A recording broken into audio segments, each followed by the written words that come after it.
Hey guys, welcome back to our channel. And if this is your first time here, I'm Ernie and this is Josie, and we're Monkeys with a Passport. We want to wish you guys a Merry Christmas, a Happy Hanukkah, Happy Holidays, whatever is right for you. We got these little fun Christmas hats on because, well, we basically celebrate Christmas when we can. And you know, we basically want to do this video to say Merry Christmas to all of you and Happy Holidays, but also to review after 1 year of travel, because as of this week is 1 year. 1 year. Hard to believe it's been a year. Yeah. Time flies. Well, they say time flies when you're having fun. And it really did. And we had so much fun, and we thought that it would be great to review this because there is more. We're forgetting already all the fun we've had, and that's why we had to do this video, as much for us as for you guys. Hope you enjoy. Yeah, so look, our journey started, okay, Christmas week. We left cold Quebec City, and Canada, and we went to Medellin, Colombia, which is just a fantastic time of the year to go visit Colombia. Why? Because at Christmas time, they do the Festival of Lights. And this, guys, is a crazy festival where the city lights up like you'd never believe. And, you know, Alumbrada, which is what the festival's called, was just spectacular. Lights everywhere, colors everywhere. It was just breathtaking everywhere you turned. And it was just kind of perfect. It really was. Being away from home at Christmas time, this was the perfect festival to make you forget that you're away from family and friends and, you know, all the love stuff and everything that you want to enjoy. Well, we were kind of in bliss because of this. Without the snow. Yeah. Plaza Botero. One of his favorites. He loves these statues. Yeah, exactly. It's like Medellin, okay, has got this great park called Plaza Botero where they have all these fantastic Botero statues. You know, the ones where they're obese and all these wonderful things, but they're so fantastic. You know what, they're like my favorite statues in the world, and this is the best place to hang out. It's like, I mean, not that Medellin doesn't have some wonderful spots. Absolutely not. So El Poblado area, which is where we were staying, it was packed with restaurants, bars, parks. The place to stay if you are staying in Medellin. Absolutely. Yeah, exactly. It's like, there is no better. Well, you know, when you go to Medellin too, it's like, I remember, I think some of my best memories is basically the tours that we did. It's like, and I know for you, one of them is Guatape. Guatape. So, huge rock, 742 stairs to the top. We did it. Paid for it 3 days afterwards. But more than just a rock that you have to climb, it's a fantastic little city. The little town of Guatape that it's in is just absolutely beautiful, colorful buildings. The first time we saw the umbrella street, where the umbrellas, all these colorful umbrellas on the top, it's spectacular. So one of the other fantastic things that we loved and were super surprised about Medellin was all the fantastic food that there is. It's like not so much Colombian style food, but the food that you can eat in Colombia, because these guys can cook. Chicharrón. I love the chicharrón. I couldn't get enough. I can't wait to go back actually and get more. Josie does love the chicharrón. And I remember my favorite Colombian dish was this lentil soup. And it was amazing because it had chicken chorizo and it had all this wonderful stuff in there. And they gave you these great side dishes. Oh, and I also remember, I can't wait to go back and try this again, because they had these crispy bit plantains. Oh, that was so good. Yeah, you know what, the food in Medellin is really, really, actually, we created a few restaurant guides because we couldn't help ourselves. It was so good. It's like, Colombia has great food. Who knew? Absolutely. And great sights. So, you know, we went to Guatape, but we also went to Parque RV, which is a local natural reserve, I guess, within the town of Medellin. You have to take a cable car to get there, which you're on the cable car for like 15 minutes or something. Oh, I think you're on there longer than that. It was a while. I this cable car is only for this park. It doesn't stop anywhere else. Yeah, okay. Maybe just that one is 15 to 20 minutes long, because it really climbs. You are going uphill like crazy. And to get into this park. But but leading up to it, I think we were on like cable cars for like, at least to me, who's not comfortable at heights, felt like a good 40 minutes and all that stuff. So, but you know, that's not the only place that had the cable cars. They had cable cars throughout the city, and Comuna 13 is one of those places where it's like Yeah. great tourist attraction spot where it's like, you know, they've really recreated this amazing city that used to be so violent at one point, and now it just looks amazing with It's a street high art. tourist area now. Yeah. It is the #1 tourist spot that tourists go to. But they also put in all these crazy escalators and everything, so that you have these escalators up and there, so you don't have to walk all uphill. And then you have the cable cars that'll get you there, plus great popsicles. Oh, the mango popsicle. Okay, so you're given this mango popsicle in a little plastic cup. At the bottom is lime juice with salt. You dip the popsicle in. Ah, it's just Yeah, really, really good. Really, really good. It's surprising. It's like they've got a winner there. All right, so from Medellin, we went to Cartagena. So Cartagena is known as a beach city, but there's so much more there. I mean, the old walled city Yeah. was just spectacular to see. Oh, yeah, yeah. Yosemite with the colorful buildings, colorful umbrellas. Yeah, exactly. No, it's so cool. It's like, and with some really nice big parks and everything, and you know, they know it. They're a tourist city, right? So they set themselves up to cater to the tourists, which is really cool. So they got a lot of different little street shows that kind of happen in there, and you can take your picture with the ladies that are all dressed in ceremonial stuff, with Traditional the Colombian. coconut heads, like the coconut things on their heads in there. It's really cool. It's like, and you know, the city is just so colorful and everything. One of the really cool things there too that we saw, right in the heart of Old Town, there's this plaza, this park, and it's got monkeys in it. Our first Colombian wildlife. Yeah, So we saw a sloth. It was really hard, but technically we saw a sloth. sloths, monkeys, And this iguanas everywhere. massive iguana. Yeah, and it's just really, really cool. And there's so much wonderful places to just hang out and have a beer or whatever, enjoy. Which, by the way, their beers are really fantastic over there. Yes. Guys, so let's also not forget, Cartagena is a beach town. The beaches are spectacular. So we were in the Boca Grande area, and you know, not just beach, but the waves. Oh my God, the waves are so epic. Yeah, I mean, you know, like sunbathing is okay, you know, but we're about playing on the beach. We love that salty water and getting in the ocean and doing our thing. Now, it's a lot of fun, but you know, it's not like we're fancy or do anything like that, you know. We just grab a simple boogie board and try to catch a few waves. We cannot surf at all, and that just confirmed it. Than others. Yeah. Well, you know what? Whether you have a boogie board or anything, just jumping and trying to survive the waves is so much So fun. much fun. Yeah, you know, it's a great beach town. It really is. It's like, it offers so much. Don't forget the food. Some of our favorite foods are in Cartagena. So we had incredible thin crust pizza. We're not thin crust pizza fans, but this was just so good. Yeah, it's like, there was a great play. You know, it's like, anytime you're on a coast or anything like that, you know you're going to get good seafood. So we got that. All right, guys, food has arrived. So I have the very simple fried fish fillet. I believe it's bass, the fish, but it comes with a nice cream of shrimp sauce, this wonderful coconut rice. I can't get enough of it. Simple French fries, just divine. I will devour all of it. All of it? Okay. All of it. Well, it's, you know, it's a basic meal, but boy, is it delicious. All right, guys, so my fish has arrived. And like I always take, like I say, I always take the fish fillet, the pescado, al curry. So curry sauce, so it's a green curry sauce.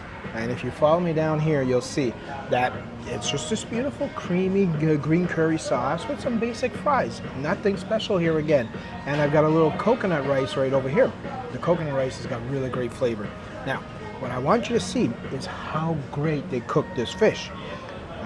You see, that just pulls apart, nothing there. That is just ridiculous. It's like glistening. And look, I'm going to eat this. It melts in your mouth, man. It's crazy. It's just awesome. I didn't have to chew that. They just like mushed it right down. But there's, you know, all kinds of wonderful food seats. We had great barbecue. We had great everything. It was a fantastic month in Cartagena. Oh, and it never rained. Never. We were there 30 days, nothing but sunshine, 32 every day. Every day was the same, I'll admit. You didn't have to check the weather, you didn't have to check anything. It was just always fantastic. Just great. That is what you want. Guys, that's a great vacation spot for anybody that wants time off on the beach with great food. Yeah, and the last place that we visited in Colombia was the capital city itself, Bogota. Now, we went in the rain season. We didn't know there was a rain season. We didn't know the impact of a rain season.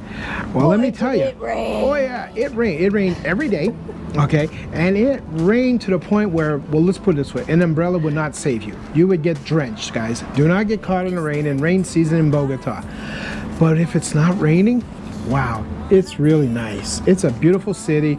It's, but it's a big sprawling city. This is one of their biggest cities there is, and probably is, and with a high population of people.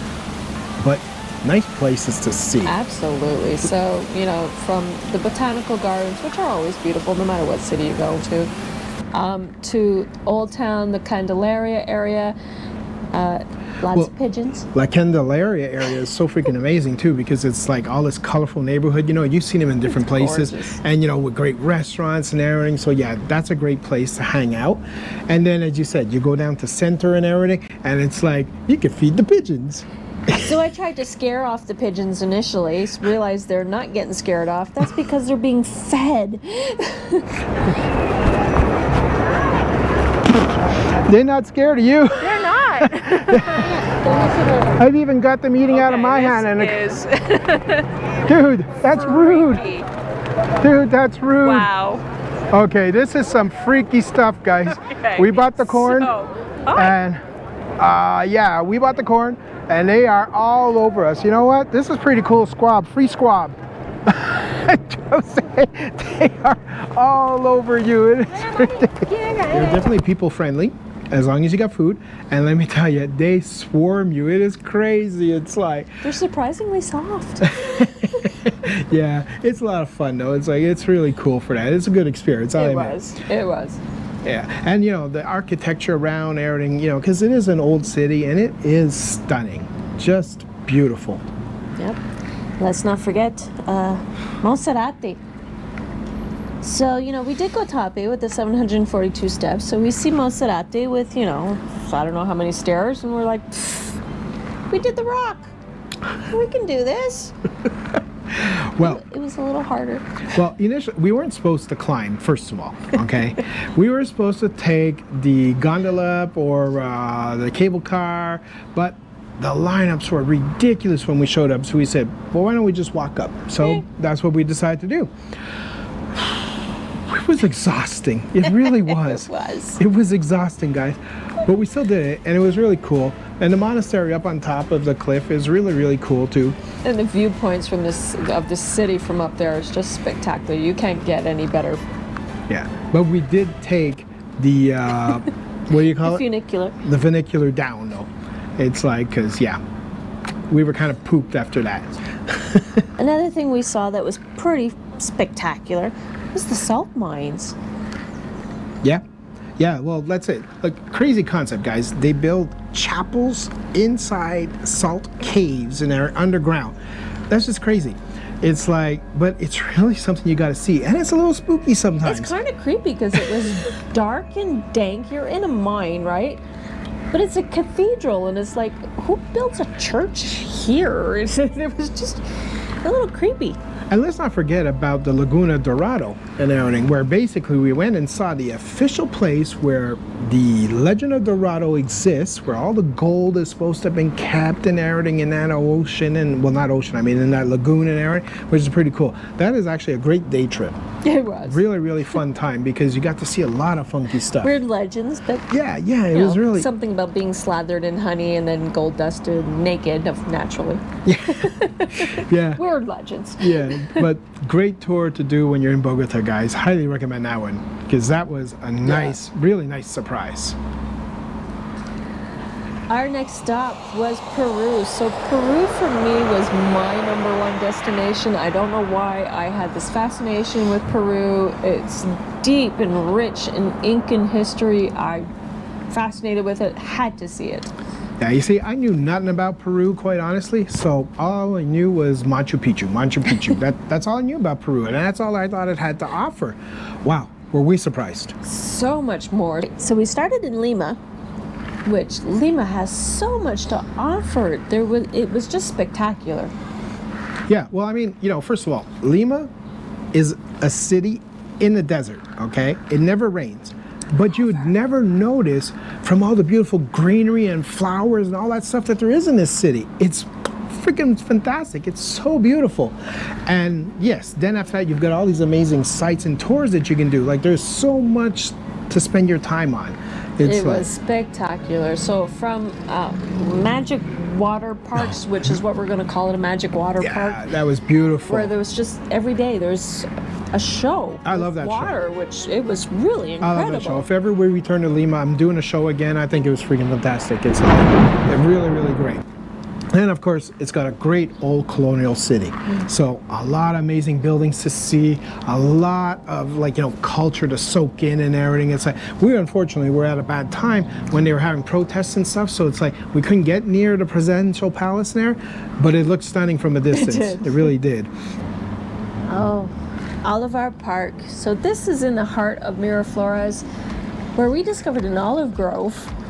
Who knew? Yeah, exactly, which was really cool. Plus, there was all kinds of wonderful little fountains and koi ponds there. That was really nice there. Olives are not edible, apparently. No, you got to brine them first. You can't just pick that off the tree and think you're going to suck on an olive and go, ooh, no, it'll be, it ain't no good. We didn't try it, we were told. Yeah, it ain't no good. So listen, one of my favorite things in the whole world, I think, was when we were in Lima.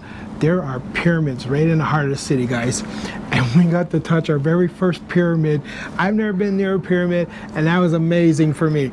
I think I'll remember that for life. Spectacular. Yeah. In the heart of the city. It was like unexpected. 15 minutes from practically, if you say Miraflores, 15-minute walk practically from every location, you can go see these pyramids. On a daily basis, I would do it. It's so cool. It's like pyramids. I never grew up around pyramids, guys, so yeah, that's really special for us. The Malazan. So another beautiful area, not just in Miraflores, because it does seem to expand across many kilometers. Right. But it's on the top of the cliffside. It's a beautiful boardwalk. You can just walk along. Yeah, which we did all the time. We did practically every day. We would take a walk along the Malacan in different directions and everything, and we get to see the beach at some points. We'd get to see all kinds of different things. It's just beautiful. They even built a mall along this cliff. It's spectacular. I mean, we didn't even get to walk at all because it goes past San Isidro all the way to Barranco. It's just really long, wonderful, just a great place to hang out and walk or use a scooter. She loves scooters. Beautiful sunshine, unless the fog comes in, which it does a lot. Yeah, and then for me, the most spectacular thing to see is what's the mall called there? The Larcomar Mall. The Larcomar Mall. That is just so cool. Guys, they built a mall right into the cliffside and everything. So it's like, it's high-end restaurants, high-end places, the stores, everything.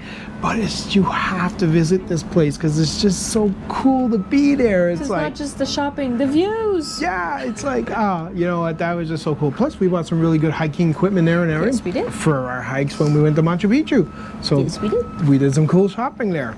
Yeah, fond memories of that. I just have fond memories. Oh, one of my favorites. So it's Kennedy Park, but it's known as Kitty Cat Park because there are just hundreds of cats everywhere in this park. Locals just come, feed them, pet them, love them. I did. It seems to be a tradition. It's like, it's even in the tourist guides and everything. It's like, you got nothing to do, go get yourself a bag of cat treats and then go to Kennedy Park and play and feed the cats. It seems to be what people do there. Awesome. It's pretty cool. There's just so many amazing sights to see in Lima. It's like, I've heard people say Lima's not a great city. I don't understand that. Lima's got fantastic food. It's got amazing sights everywhere you look. It's green, it's lush. It never rains. You don't have to ever check the weather report. It gets foggy though. Boy, does it get foggy a lot of times when we were there. But oh man, I'm in love with that city. I think There's it's tons terrific. to see, so I don't understand how you hear it often. Oh, you only need a day in Lima. And it's Oh like, man, really? 30 days wasn't enough for us. We are definitely gonna, it's on our list to return for sure. It's like definitely on our list. Plus, I remember it has one of the best zoo places ever. It's got like a botanical garden in there, which is really lush and amazing. Zoo, of course, which is so cool. Plus an archaeological dig right on there. All so in it's the like, same site. yeah, it's 3 for 1. You know, it's got a lot to offer. That's not in the best neighborhood though, so definitely take like an Uber, whatever, when you're gonna go there and back. But guys, it's just, you know, We I didn't want to go even back. see it all. No, it's no. so big. So big, we got too tired. I want to go back though. I want to go back. We gotta put this back on the list again. We gotta go back. It's just too crazy. It's like just too much. Okay, and just outside of town, I think, what, an hour and a half drive away? Oh, I'm not even sure that much. About 30, 40 minutes. Maybe. Is Pachacamac. So this is an actual archaeological site. It is humongous, and they've only uncovered something like 30% of it. This was just so awesome to be walking around, and every time you see a mound, she's like, oh, that's another dig that hasn't been discovered. Really? Oh yeah, and it is crazy, and it's vast there. And one of the coolest things is that our guide brought a peace offering, so we could all participate in an offering to the gods and everything, and that was so cool. And yeah, and you know, we didn't get to see Corral, which is about a couple of hours out in everything of Lima, but that's another amazing site, everything that we could see. There's just so much to see. Just so much.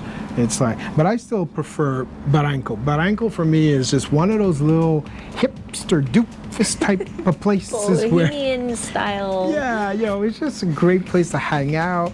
They've got all this great street art, graffiti, statues. colorful buildings. It's very bohemian. It's really, really nice. But also on the beach.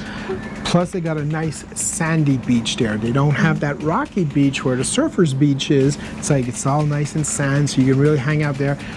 Great restaurants. You know, it's a tourist spot, right? So you know what it's gonna be like. It's gonna be great restaurants and all that stuff. That's just, whew, yeah, that's high on my list. So guys, our next stop was Cusco. So Cusco is known as the heart of the Incan Empire. It's where most people go for Machu Picchu. It's what most people know.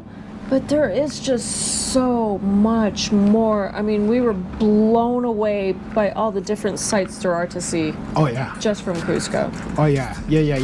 That's crazy. It is crazy. I mean, Cusco itself is a really nice old city. So it's like, you know, it's got a lot to offer right there as far as sights to see, these colonial buildings. They made it really beautiful while trying to hold on to all of that legacy architecture and everything. So it's like you got these great statues and stuff that you can see, but you can also see part of like the Incan Trail that goes down. You know, to deliver and to connect churches and stuff and everything. It was like, really it's so cool. There's just so much really great stuff there. Plus a really cool market and stuff. I remember visiting the market there, and you can actually eat for like what I would call a dime instead of $1. It's like great food and lots of food. Yeah, that's a good start to any place to hang out in, for starters. Then you have all of the different Incan sites that you can go to. So many. And yeah, Machu Picchu is the biggest one, but they're just as spectacular. I mean, Tipon was a farming site. Yep. And it was just spectacular to see all these original, because it's original aqueducts, original farming layers.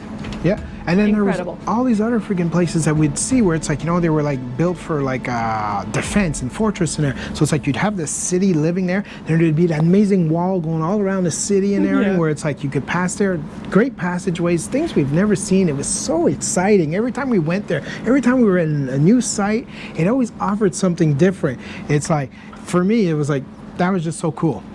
Absolutely. And so much things to learn too. You know, it's like for instance, their salt mines. They don't have salt flats. They have salt mines. So it's kind of pools, and they have to mine the salt in there, and they basically release the water through the irrigation, and they basically fill it up. They let that drain. They let it dry out. 3 days later, they scoop up the salt. It's crazy. It's just, I love that. But my favorite, the ATV. That was so much fun.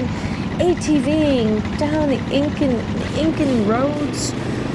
Well, mountains in the background, spectacular. that's it. Well, we actually took the ATVs always all the way to Moray, which is basically their laboratory, their farming laboratory, where basically this was a site designed to help test different crops growing at different temperatures there, and to learn how to acclimate these crops so that they could grow them in different soils and everything. It was so amazing to learn this and to see it. They were and so smart. It was blew my mind. Every site we went to, everything we learned, it just blew. yeah. And well, ATVing itself was just so much fun. Plus, you know, it wasn't flat surface, man. We got to do all kinds of really stuff, cliff stuff. Some of it was even scary a little bit. So it's like, it was pretty cool. But yeah, there's so many amazing sites like Sacred Valley. It's like, that is a fantastic. It's like Ollantay Tambo ruins. Man, those were cool because you'd be walking out there at one point and it just felt like you were hanging on the edge of a cliff the whole time and looking down and you could see the town, and it was just like, it was a little scary. It's like, A little bit. you know, you're like, we're used to guardrails and stuff like that there, and there was none of that. It's like, they just trust you not to be an idiot and to walk.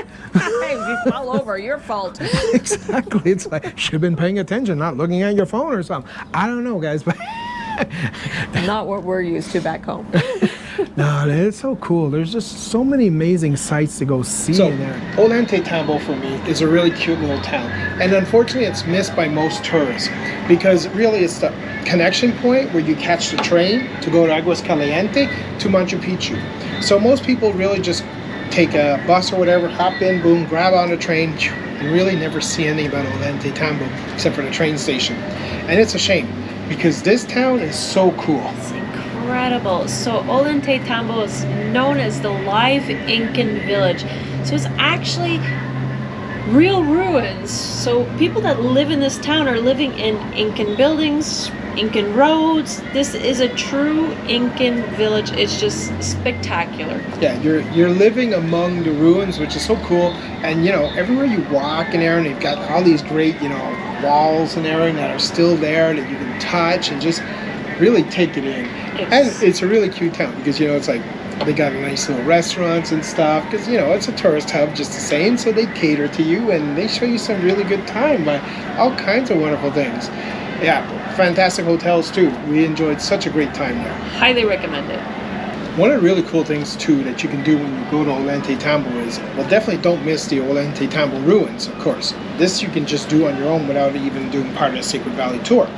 But if not, there's also other ruins that you can just go to absolutely free, that we made a point of pointing out the trail area in our video because it's like, it was not easy to see or find the entrance path. Hard to find. But once you do hit that entrance path area, you can go up and see these magnificent ruins that are opposite of the traditional ruins that you would go see when you walk, when you go to Ollantay Tambo. It's their storage facilities, the fridge. That's what it was. Yes, that's what it was. It was so cool. Really hard for when you got the munchies. Long walk. No, that was so cool. It's like, but you know, again, it blows my mind as to how many great ruin sites are like Saxe Woman. These huge monolithic stones, everything. It's like, that was another great tour. And that is like 10 minutes away, 15 minutes away of Cusco. It's really part of Cusco. You can actually walk to it. Yeah, it's really part of Cusco. And another fantastic, you can even do a horseback ride there and everything if you want. It's like, we didn't, but some fantastic stuff. Incredible ruins just within. So Sacsayhuaman is kind of like a reserve area. There's so many ruins just within that little area. Yeah. And then, of course, we did the crazy thing. We signed up for the 2-day hike Inca Trail, and wow, that was crazy because this train drops you off in the middle of nowhere. Literally. And then you got to start hiking. And guess what? You got to make it to the end, to Machu Picchu, to get off the mountain. There's no turning back. Or you will freeze to death. It's heck of an experience. Rough. In hindsight, I'm glad I did it. Yes. I would probably be even crazy enough to do it again. I'm not sure. I'm not crazy yet. But it was a sight to see, definitely, because you get to see things you would never see unless you do the hike. Absolutely. So there are ruins, impossible to see. The only time you can see them is on the Incan Trail. So Winiwana is one of those ruins. You can only see it from the Incan Trail. Well, there you go, guys. Now we're at the top, as promised. We did it. We earned it. Where's my t-shirt? Where's my beer? T-shirt. Never mind the t-shirt. The sun gate nowadays The because sun gate. it's blocked off. You can't see it any other way. So, you know, but if you opt not to do it, and I understand, and there are good reasons not to do it because it is a bitch of a trail. It is hard, guys. It is nothing easy about it. If you go to Machu Picchu, either way, whether you do the Incan Trail or you just take the train right to Agos Caliente and then the bus to Machu Picchu, you will see the same after there. Everybody gets to see the same after that. And Machu Picchu, well, I'm going to let Josie talk about that one because it's all about So Machu her. Picchu was my bucket list item, and it was spectacular. It's this huge, massive ruin castle, whatever, in the middle of nowhere. But it just spectacular. I mean, there's ruins at every viewpoint, in the mountains, incredible views, llamas that are very friendly and walk right by you. Yeah, it feels like a sacred place. You feel honored Yeah. to be there. You feel very, very privileged and everything. And, you know, it's an experience that you will remember for a lifetime. So Absolutely. definitely a bucket list thing to check. That one's done. Yeah, it was really cool. But for me, another really cool bucket list event that I always wanted to do was I've always wanted to go to the desert for one. And do what you do in the desert. What do you think you do in the desert? You're doing buggy, of course. So, yeah, and to do that, we had to travel to the town of Paracas. Now, Paracas is where the ocean meets the desert. That's how they call it most of the time. And it's so cool there. And one of the first things we got to do was a hike right into the desert dunes, Yep. where they took us on an evening style hike just before dusk, just before dawn and everything. I mean, and then we got to hike up some of these hills, see condors, Gorgeous. and just, yeah, you know, even enjoy a sunset. It was wonderful. We got to do all that, and we had just been like got off the bus, and it was like so cool. Alright, so the town of Paracas is really not very big. It's one main boulevard with restaurants and bars. But then there's so much sights. You got the Paracas National Reserve, Isla Blanca, where we got to see some of the wildlife, these massive sea lions. I didn't know they could get that big. I know, that was so cool. I know, that was really, really cool. But yeah, but then, like I said, for me, all about dune buggies. We managed to secure ourselves a mini dune buggies tour where we got to ride off terrain and had a wonderful time. And not only that, we got to see some spectacular beaches there within that national park that are just not visited. Nobody's There's there. nobody there. Best beaches in the world as far as I'm concerned. And it's just sand and water and nobody around. You've got it to yourself. That is just the coolest thing. Rent something, get in there, go to see the beach. Absolutely. It'll blow your mind what you can see. But again, if you don't want to do that, the town, like we said, will keep you busy because it's got bars and restaurants there that you can just hang out, eat there all day long, And drink. beach. Yeah, and you know, and there is a beach there, of course, too.